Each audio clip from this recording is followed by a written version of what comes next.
God bless po ating beloved Brother Joshua. Minamahal, tayo po'y sama-samang manalangin sa oras na ito, kahabagan tayo ng ating mahal na Panginoon. Let us pray. Dakilat mapagpala po naming Ama sa langit, Diyos na makapangyarihan sa lahat, sa matamis at mapagpala mong pangalan, Kristo Jesus. Pangalan na ibinigay sa silong ng langit, ibabaw ng lupa na siyang sukat lamang naming ikaligtas.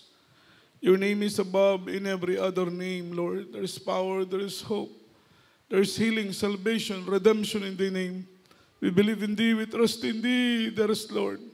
Leading prayer for beloved, honorable pastor, have mercy upon us, O God. Anoint the words, there is Jesus. Put the words in my mouth.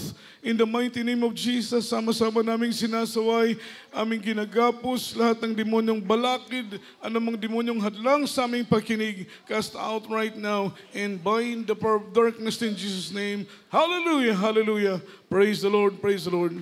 Minamahal, palakpakan po natin ng ating mahal na Panginoon. Malakas na palakpak para sa ating buhay na Diyos, mga minamahal, yung palakpak na makakaabot ng langit. Isang palakpak pa para sa ating mahal na Panginoon. Purihin ang Diyos at luwalhatiin ang dakil at mapagpalang pangalan ng ating pinakamamahal na Panginoon. At tayo po ay makabalik na po sa ating mga kinuupuan. At bago pong lahat, all the glory, honor, worship, and thanksgiving only belongs to our Lord Jesus Christ.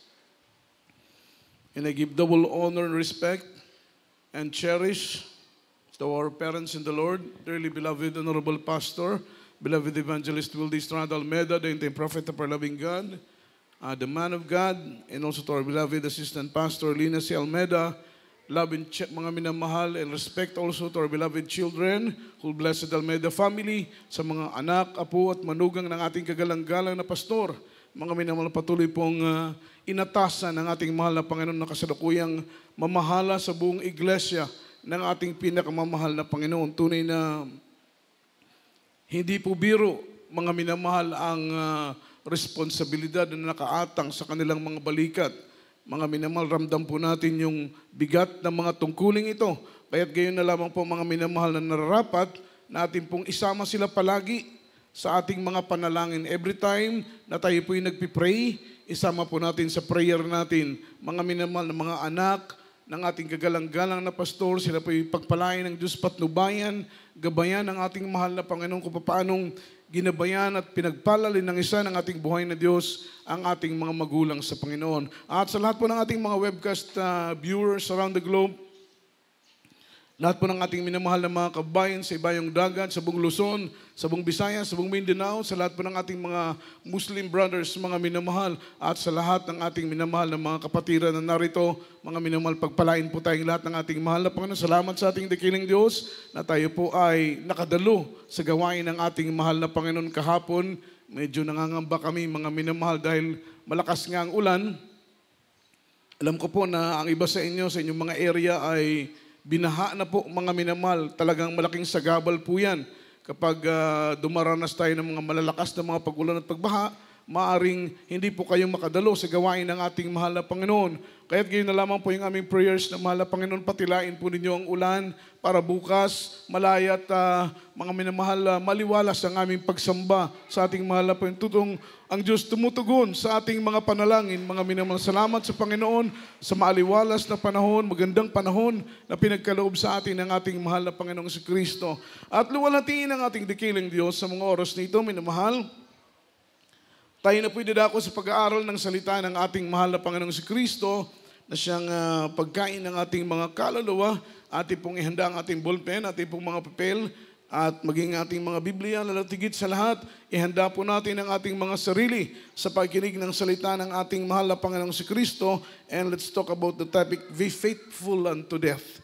Be faithful unto death. Sa Tagalog, manatiling tapat hanggang kamatayan. Palakpakan natin ang ating mahal na Panginoon. Manatiling tapat hanggang kamatayan. Be faithful unto death. Yung topic natin ito po ay mababasa natin sa last verse natin, mga minamahal, mamaya, na ang nais ng ating mahal na Panginoon, ng ating katapatan ay hindi lamang po sa simula ng ating paglilingkod. Ang gusto ng Diyos, yung ating katapatan, hindi lamang sa kalagitnaan ng ating paglilingkod. Ang gusto ng mahal na Panginoon, yung manatili tayong tapat, maging mga minamahal hanggang sa ating kamatayan, hanggang sa huling hininga ng ating mga buhay, hanggang sa huling pintig ng ating mga puso. Ang nais ng mahal na Panginoon ay manatili tayong faithful sa paglilingkod sa ating pinakamamahal na Panginoong si Kristo. Unang talata natin pag-aaralan from the book of Philippians chapter 1 verse 29. Kindly po sa ating mga beloved Bible reader, basahin natin ang talatang ito. Praise the Lord. From the book of Philippians chapter 1 verse 29. For unto you it is given in the behalf of Christ, not only to believe on Him, but also to suffer for His sake. Amen. Amen. Dito po sa aklat ng mga taga-Pilipos, kabanata ay 1 at ang talata ay 29. Sapagkat sa inyo'y ipinagkaloob alang-alang kay Kristo, hindi lamang upang manampalataya sa Kanya, kundi upang magtiis din naman alang-alang sa Kanya. Amen. Palakpakan po natin ang ating pinakamamahal na Panginoon. Alam po ninyo yung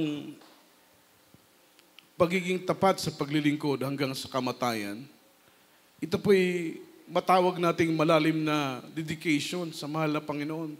Yung kahangahangang dedikasyon sa paglilingkod sa ating mahal na Panginoon, na kaya mong ibuwis ang buhay mo alang-alang sa paglilingkod mo sa ating mahal na Panginoon.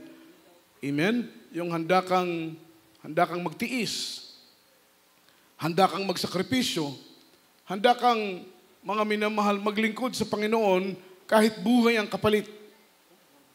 Amen? Yan po yung naging buhay ng mga minamahal nating apostoles in early times. Yung mga early Christian, they suffer a lot of suffering. Amen? Higit pa sa mga pagtitiis na ating dinanas ngayon, mga minamahal. Kaya ang sabi ng Bible, God chose us not only to believe, amen? Not only to have faith in Him, but rather He chose us, sabi ng Bible, to suffer for His name's sake, para makaranas tayo ng iba't ibang uring pagtitiis. Hindi tao ang tumawag sa atin, amen? Hindi tao ang pumili sa atin, ang ating pinakamamahal na Panginoon. Kaya isang napakalaking pribilehiyo at oportunidad, just imagine, ang pumili sa iyo, hari ng mga hari, Panginoon ng Panginoon, pwede naman niyang piliin yung mga engineer. Amen. Di ba? Pwede naman niyang piliin yung mga matatalinong tao, yung mayayaman. Pwede naman niyang piliin yung mga tanyag, yung mga pantas na mga tao. Pero magtataka ka, mga minamahal, bakit ikaw? Bakit ako? Bakit tayo ang pinili ng ating pinakamamahal na Panginoon? Alam niyo po ba bakit?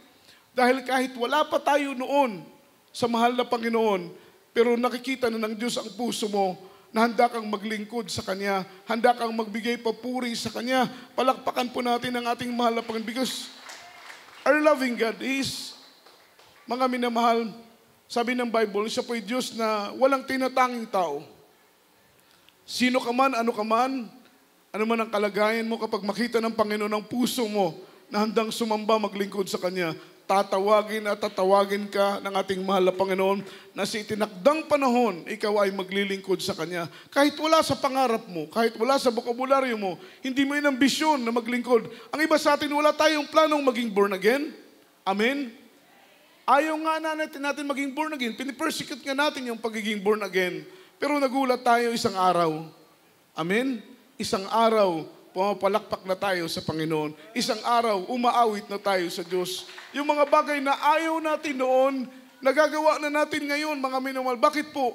Pinihit ng Diyos ang puso at isip natin upang lubos nating maunawaan ang kahalagahan ng pagpupuri, ang kahalagahan ng paglilingkod sa ating pinakamamahal na Panginoon. He chose us. Not only to believe, hindi upang manampalataya lang. Hindi po doon nagtatapos ang ating paglilingkod. Kaya huwag po kayong magtaka, mga minamahal, kung bakit mula nung kinumit natin ang buhay natin sa Diyos, ibinigay ang buhay natin sa ating mahal na Panginoon, nag-start po, mga minamahal ko, yung pressure ng buhay. Amen? Siyempre, pag ibinigay mo na ang buhay mo sa mahal na Panginoon, isa ka na sa mga target ni Satanas. Amen. Target ka na ni Satanas, nabibilang ka na sa mga target ni Satanas. Siyempre, wala naman po siyang mapapala kung tatargetin niya yung mga hindi naglilingkod sa Kanya, yung mga dating sa Kanya na. Tayo po, nung isinuko na natin ang buhay natin sa mahal na Panginoon, it means we are God's own property. Amen? Ibig sabihin, pag-aari na tayo ng Diyos. Bakit tayo naging pag-aari ng Diyos? Dahil isinuko na natin ang buhay natin sa Panginoon. Ibinigay na natin ang buhay natin sa ating mahal na Panginoon. Ibig sabihin, hindi na ikaw ang nagmamay-ari ng iyong sarili, ang nagmamay-ari na sa iyo, walang iba, kundi ang ating pinakamamahal na Panginoon.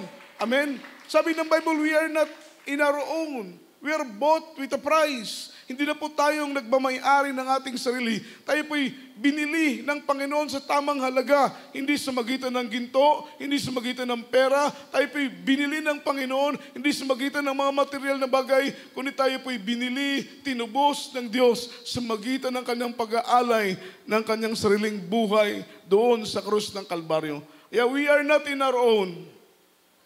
Hindi na ikaw ang nagmamay-ari ng iyong sarili. Amen? Payag ba kayo? Hindi na kayong nagmamay-ari ng inyong sarili. Ang nagmamay-ari na sa atin, walang iba, kundi ang ating pinakamamahal na Panginoon.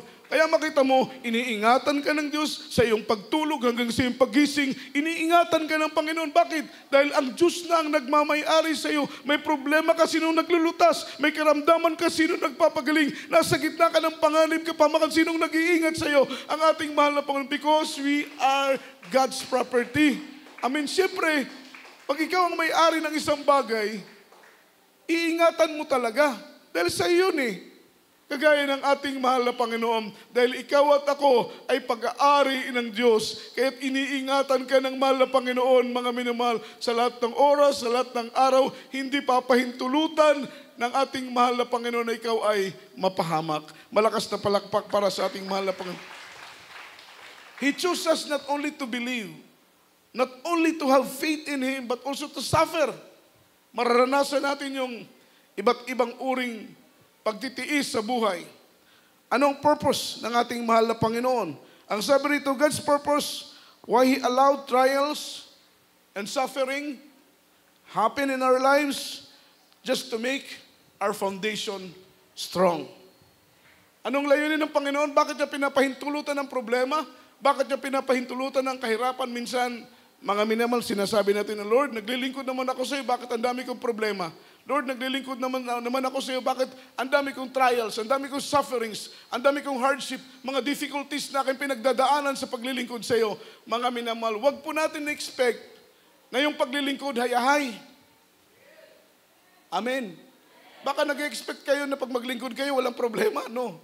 Wag tayong mag-expect na kapag maglingkod tayo, walang kahirapan. Wag tayong mag-expect, dahil sabi pa nga ng aking narinig, too much of expectation, it is dangerous.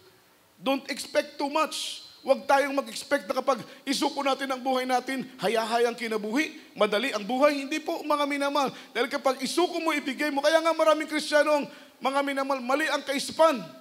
Ayaw mag-commit ng malalim na commitment sa mahal na Panginoon. Dahil kapag ibigay mo daw ang buhay mo sa Panginoon, mga minamahal, maraming trials. Kapag mainit ka daw na naglilingkod, mainit din ang pagsubok. Kapag mabigat, mga minamahal, ka sa paglilingkod, mabigat din ang pagsubok. Mali pong pananaw yun, mga minamahal.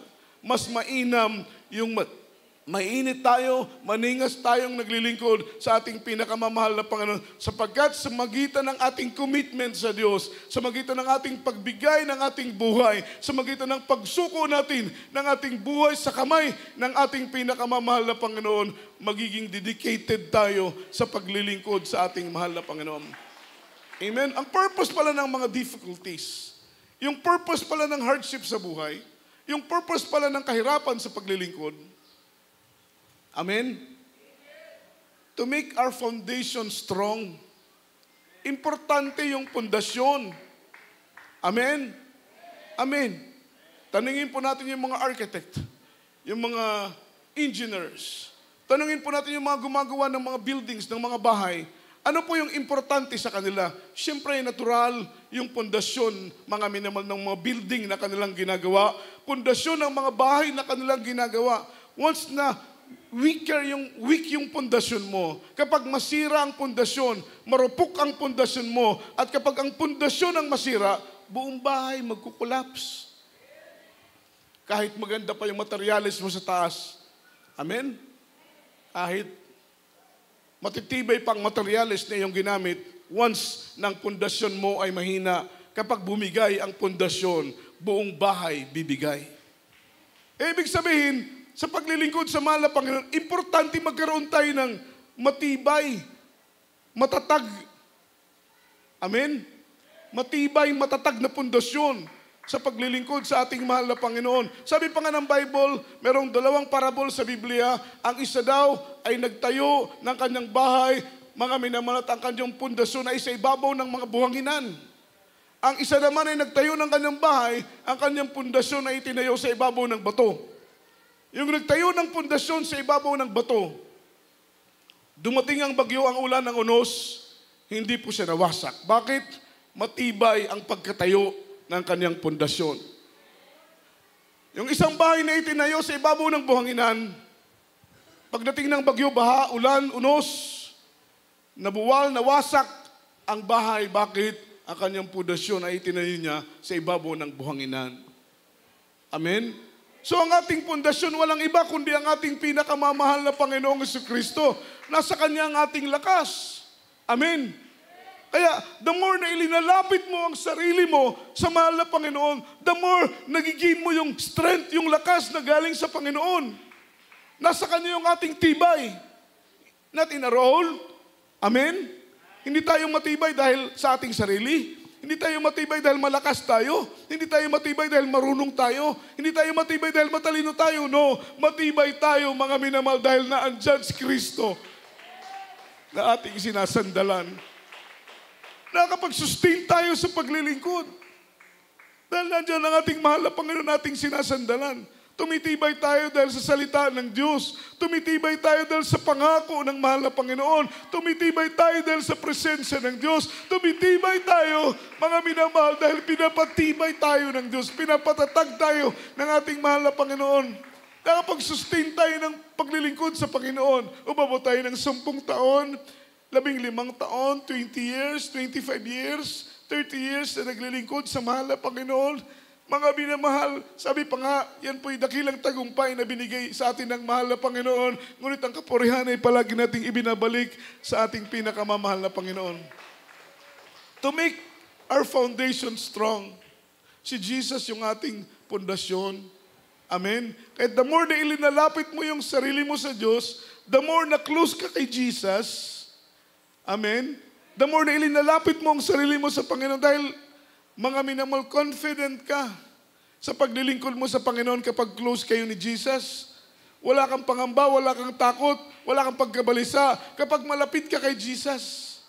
Siyempre, mga minamahal, dapat mong malaman ano ba yung iba't ibang paraan para maging close tayo sa ating pinakamamahal na Panginoon. Itinuturo po yan ng ating mga magulang sa Panginoon. Magpuri palagi, manalangin palagi, dumalo sa gawain ng mahal na Panginoon, pagbulay-bulay ng salita ng Diyos, mga minamahal. I-meditate natin yung goodness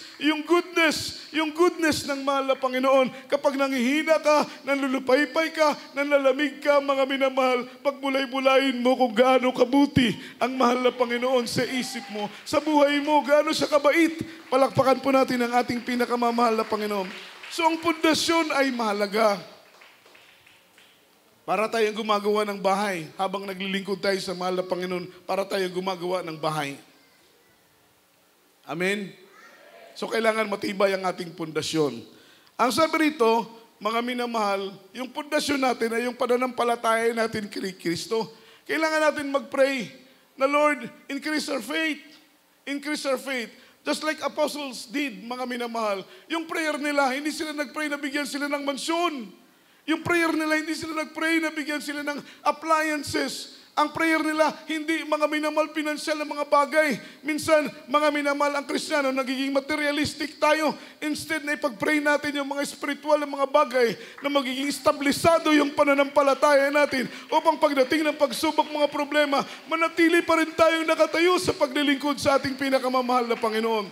Yun ang dapat ipag-pray natin, hindi mga material na mga bagay. Minsan ang Kristiyano nagiging materialistic, ang pinagpipray, material na mga bagay. Pero ang mga apostles, napakatatalinong mga apostoles, sapagkat yung pinagpipray nila, not materially things, not financially things, yung prayer na spiritual. Ang prayer na, Lord, please, increase our faith. Dagdagan mo ang aming pananampalataya. Palakpakan natin ang ating mahal na Panginoon.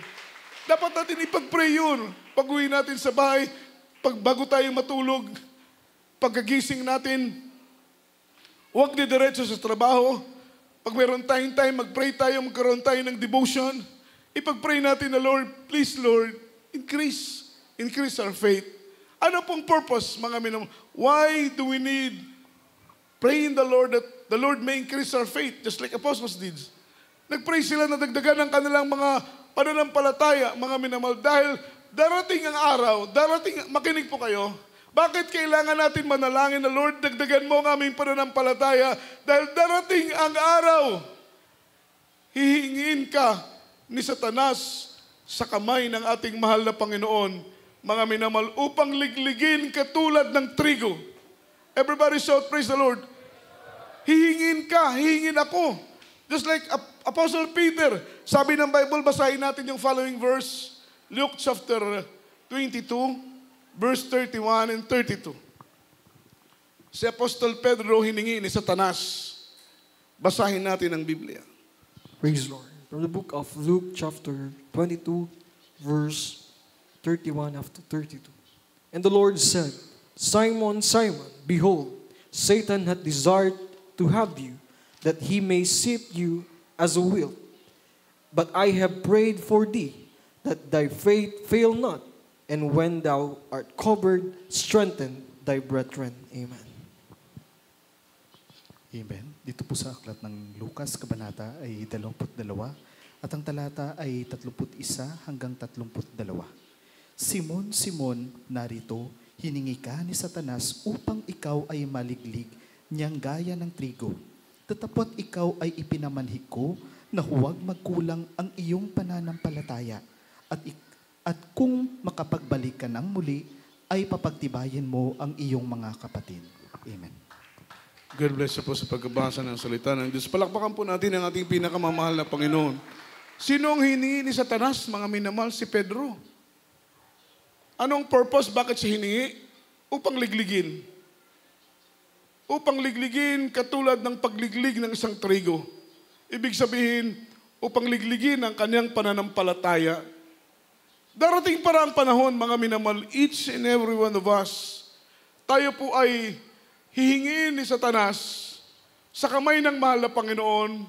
Ang purpose is, ligligin ang ating mga pananampalataya. Amen? Bakit tayo liligligin? Upang makita kung matibay na ba tayo. Amen? Makita kung matatag na ba tayong naglilingkod sa ating pinakamamahal na Panginoon. Ano pong sabi rito? In verse 31, Simon, Simon, narito hinihingi ka ni Satanas upang ikaw ay maliglig niyang gaya ng trigo. Amen? Liligligin tayo ng kaaway.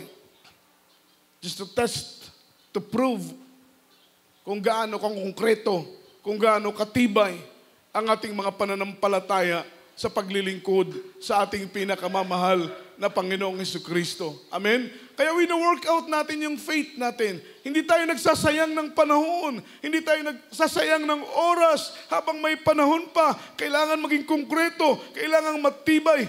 Maging unwavering yung ating faith sa paglilingkod sa ating pinakamamahal na Panginoon. Yung pananampalataya, mga minamahal, na hindi natitinag ng anumang pagsubok. Yun ang gusto ng Diyos. Yung pananampalatayang hindi natitinag ng anumang problema. Yung pananampalatayang hindi natitinag ng anumang karamdaman. Yung mga pananampalataya na hindi natitinag ng anumang kahirapan. Yun ang pananampalataya na gusto ng ating pinakamamahal na Panginoon. Wala pong exempted.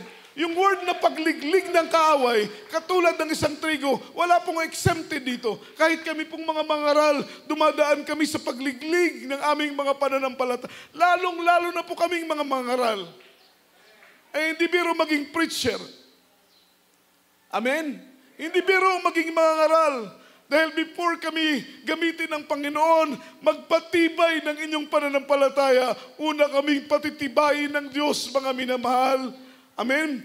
Bago kami magkumbinsi sa inyo na totoo at makapangyarihan ng Diyos na ating pinaglilingkuran, una kaming kinukumbinsi ng ating mahal na Panginoon. Palakpakan po natin ang ating dakilang Diyos. Lahat tayo dadaan sa pagliglig. Amen. Dahil liligligin tayo ng kaaway.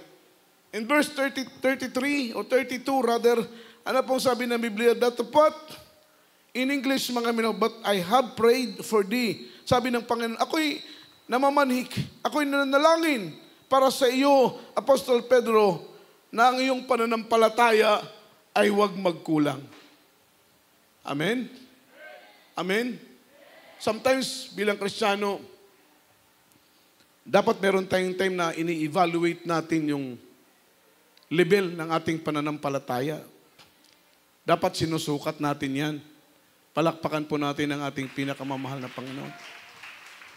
Dahil sabi ng mahal na Panginoon, datapwat naway hindi magkulang ang iyong pananampalataya. Nananalangin, ultimo ang ating mahal na Panginoon para kay Apostol Pedro. Dahil alam ng Diyos na darating ang isang araw na si Apostol Pedro ay hingin sa kanyang kamay ng kaaway at liligligin katulad ng pagliglig ng isang trigo. Ang sabi ng Panginoon, ako'y nananalangin para sa iyo, Pedro, naway hindi magkulang ang iyong pananampalataya. Amen? Hindi po sapat na meron kang pananampalataya. Amen. Pagdating ng pagsubok, hindi ka makasurvive. Hindi mo pagtugumpayan ang pagsubok kapag kulang ang iyong pananampalataya. Kaya bilang Kristiyano, wino-work out natin yan. Nag-spend tayo ng effort, ng time, para mga minamahal, ang pananampalataya natin makaabot sa pamantayan ng ating pinakamamahal na Panginoon upang pagdating ng pagsubok, mabigat na pagsubok, dumating yung araw na liligligin tayo ng kaaway, mga minamahal ay magawa po nating magtagumpay sa tulong ng ating mahal na Panginoon. Sunod na talata, Revelation chapter 2 verse 10. Basahin natin ang Biblia. Praise the Lord. Praise the Lord. Book of Revelation chapter 2 verse 10.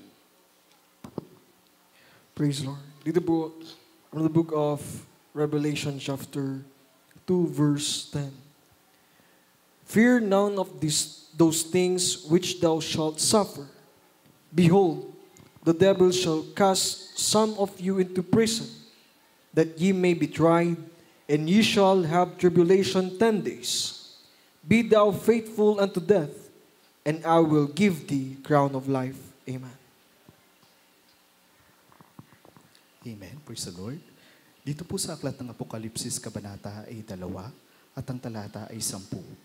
Huwag mong katakutan ang mga bagay na iyong malapit ng tiisin. Narito, malapit nang ilagay ng diablo ang ilan sa inyo sa bilangguan, upang kayo'y masubok at magkakaroon kayo ng kapighatiang 10 araw. Magtapat ka hanggang sa kamatayan at bibigyan kita ng putong ng buhay. Amen. Amen. Palakpakan po natin ang ating mahal na Panginoon. Sabi ng Bible, and I will give thee a crown of life. Be faithful unto death. Ito po yung ating topiko, mga minamahal. Sa Bible, darating po yung time na tayo po ay may pressure. Sabi pa nga ng aking nabasa, history repeated itself. Amen? Yung Bible story regarding sa mga Book of Martyrs, mga apostoles na naghihirap, nagsakit, dahil sa paglilingkod sa ating mahal na Panginoon, they are hunted in their time. They are persecuted in their time. Not because they are criminals. Not because they are transgressors of the law.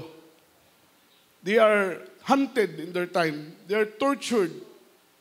Amen? They are persecuted in their time because they are followers of Christ.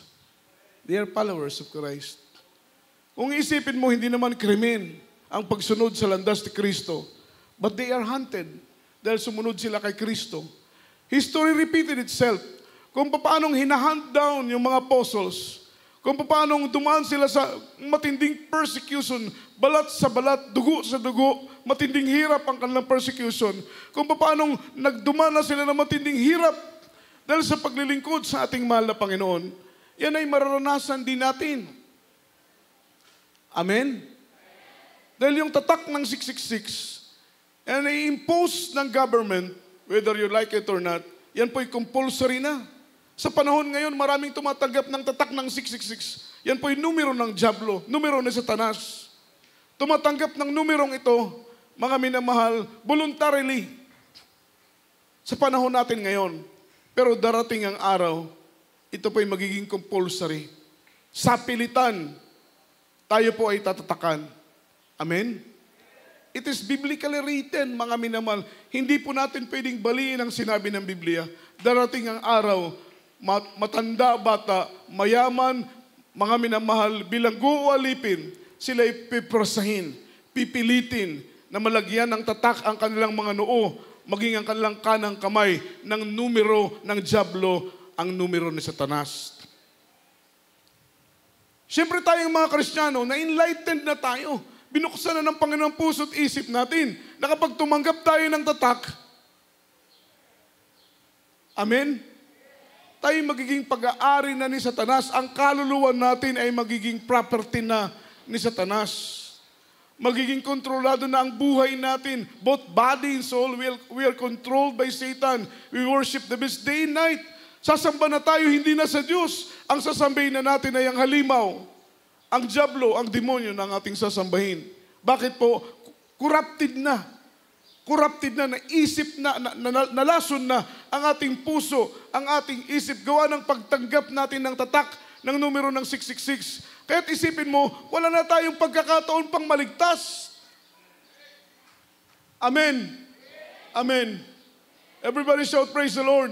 Wala ka ng pagkakataon pang maligtas kapag tanggapin mo na yung tatak ng 666. Anong gagawin mo pag alam mo ng salita ng Diyos? Hindi ka mananatili dito sa lungsod. Hindi ka mananatili dito sa barangay. Hindi ka mananatili sa syudad na iyong kinalalagyan. Because, mga minamahal, we are hunted kagaya ng mga apostles. Dahil i-impose ng government na ang sino mang hindi tumanggap ng tatak ng 666 ay kriminal because we are against the law.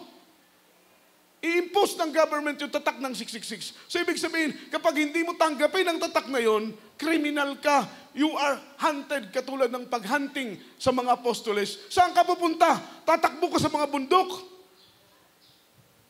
Amen. Doon ka sa kagubatan. Hahanapin mo yung mga lungib kagaya ng ginawa ng mga apostoles. Doon sila nag-worship sa mga lungib. Kaya nga sabi ng mahal na pastor, mga anak, katulad ng nakasulat sa Biblia, manalangin kayo ng pagdating ng araw ng pagdagit, pagdating ng araw ng paglisan, ay hindi sa panahon ng taglamig. Ibig sabihin, taglamig ng pananampalataya. Amen? We are hunted. History repeated itself. Maulit ang nangyari sa panahon ng mga apostoles. Sa tingin ninyo, hindi nakakatakot? Nakakatakot, kaya't mag-pray tayo ng mahal na Panginoon, naway bumalik ka na, hindi sa panahon ng kagipitan, hindi sa panahon ng matinding ligligan, mahal na Panginoon. Dahil baka hindi tayo marapture, baka hindi tayo maligtas, baka dahil sa tinding, grabing hirap, ay tanggapin natin ang tatak ng numero ng kaaway. Amen. Saan tayo pupunta? Hindi ka pwedeng magtago sa bahay mo. Dahil alam ng kaaway kung nasaan ka. Magtatago tayo. Tatakbo tayo paroon at parito. Doon tayo sa mga lungib. Sa kagubatan, magtatago. Maliban na lamang kung magpapatatak ka ng 666. Amen? Hindi ka na, mga minamal, against sa batas ng gobyerno. Alam niyo darating ang panahon, yung mga pulis at sundalo, sila ang huhuli sa atin. Amen? Uutusan niya ng mga opisyal dahil ibababa yung utos. Hindi lamang sa buong Luzon, Visayas, Mindanao. Hindi lamang sa buong Pilipinas. Ito'y buong mundo. Amen? Tatakbo tayo, mga minamahal. Saan tayo magtatago sa lungib? Kagaya ng mga apostoles, sa panahon nila, they are hunted because they are followers of Jesus. Doon sila sumasamba sa mga lungib. Doon sila sumasamba sa kagubatan. Nagtatago sila. Hindi sila malayang magpuri. Hindi sila malayang umawit. Kaya samantalahin natin ang pagkakataong ito na habang malaya tayong sumigaw, habang malaya tayong magbasa ng Biblia, habang malaya tayong magpuri, habang malaya tayong magluwalhati sa Panginoon, purihin natin ng walang reserbasyon ang ating pinakamamahal na Panginoon. Dahil darating ang araw, mga minamahal, hindi na tayo magkikita-kita sa lugar na ito. Maniwala kayo, darating po ang panahon na yon. Dahil pipigilan ni Satanas ang ganitong pagkakatipon. Hindi na tayo magiging malaya sa pagpupuri. Hindi na tayo magiging malaya sa pagsamba. Pipigilan ng kaaway ang ganitong mga spiritual na gawain. Kapag makita ka nila, huhulihin ka nila. Pipilitin ka nilang matatakan ng numero ng Diablo na 666 sa ayaw at sa gusto mo. Amen? Pero kapag dedicated ka sa Diyos, you are willing to die for Jesus. Hindi ka matatakot mangyari ito. Dahil alam mo, hindi ka pababayaan ng Diyos na iyong pinaglilingkuran. If you're willing to risk your life for Jesus, just like Apostle did, namamangha ako sa dedikasyon ng mga apostoles in their time, sa trials nila. Namamangha ako sa kanilang tapang. Namamangha ako sa kanilang talagang kung hanga lang, humahanga ako sa kanilang, sa lalim ng kanilang dedikasyon. Imagine, sabi ng aking nabasa, some of them, they are flattened by lions because they are followers of Jesus. Pinapalapa sila sa leon sa kanilang panahon. Dito may linapan na ba ng leon? Taas po yung kamay. Wala. Kahit nga linapan ng aso, wala eh. Pero in their time, some of them are flattened by lions. Some of them stoned to death. Binabato sila hanggang sa mamatay. Hindi natin na-experience yun. Amen? Pero sila, mga minamahal, ni isang dangkal, hindi sila umatras para lamang ipakita sa mahal ng Panginoon na handa silang mamatay para kay Kristo. Ni isang dangkal, hindi sila umatras. Walang takot sa puso nila. Mga minamahal, handa silang mamatay para sa kanilang pananampalataya. Handa silang mamatay para kay Jesus. Handa silang mamatay para sa kanilang dakilang tagapagligtas. Alam ninyo, mga minamahal, some of them, they are burning alive. Sinusunog sila ng buhay. Kaya ikumpara ninyo, ikumpara natin yung trials natin ngayon sa trials nila, ikumpara natin yung hirap nila noon sa hirap natin ngayon, wala tayo sa kalingkingan, minamahal. Pero ang iba sa atin, kahit wala tayo sa kalingkingan sa hirap nila, ang iba sa atin gusto nang tumalikod. Gusto nang hindi dumalo. Hirap na sa pagsubok. Wala pa nga tayo doon sa itong trials natin ngayon, maniwala kayo? Kumbaga sa basketball, warm up lang ito. Alam niyo yung warm up? Yung pangpainit lang, mga minamahal, shoot. Takbo ng konti. Hindi pa po ito final.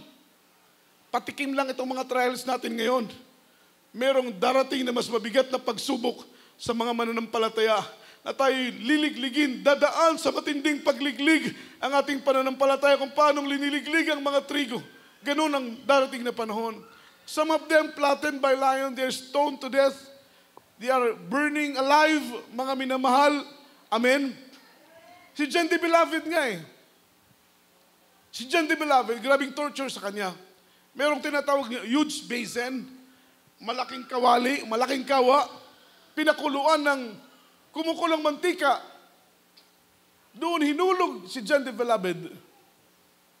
I-picture out ninyo kung anong hirap. Amen?